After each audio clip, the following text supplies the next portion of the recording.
It seemed like the NCAA March Madness continued last night when you had, the Florida Gators. They did their thing, led by Walter Clayton Jr.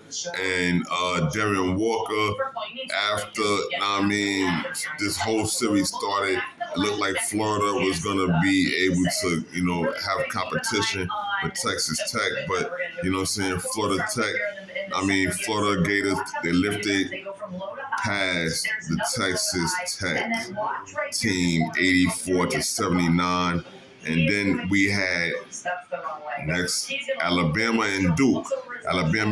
Mark says he had a chance to, lift his team and get Alabama going, but it seemed like Cooper Flag and his Duke team, they went on and on, even though, it seemed like in the second half, it was only, 2 points for Mark says. He was struggling. He was going through it. Cooper Flag was 4 for 9, and he was, doing this thing. And at the end of the day, they won this game right here after they, going through a 46-37 halftime. That wasn't fair to the Alabama team.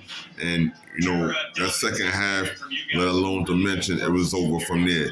And USC, they was able to gel together to get the win in the women's basketball without Juju Watkins. They moved on past and get the win on TCU, and they advanced to the Elite Eight.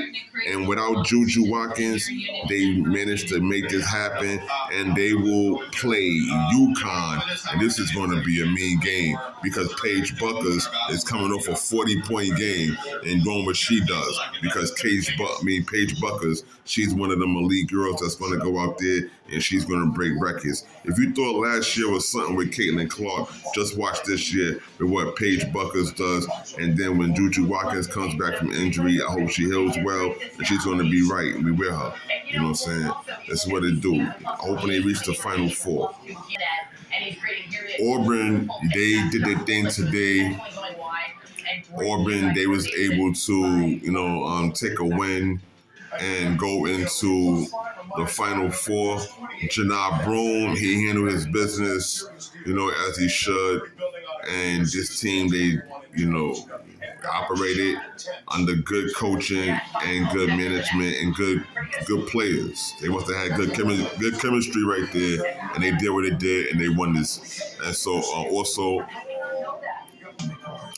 with the women's basketball, once again, I'm going to say LSU took a loss. Shout out to Floyd J. Johnson and Anisha Morrow.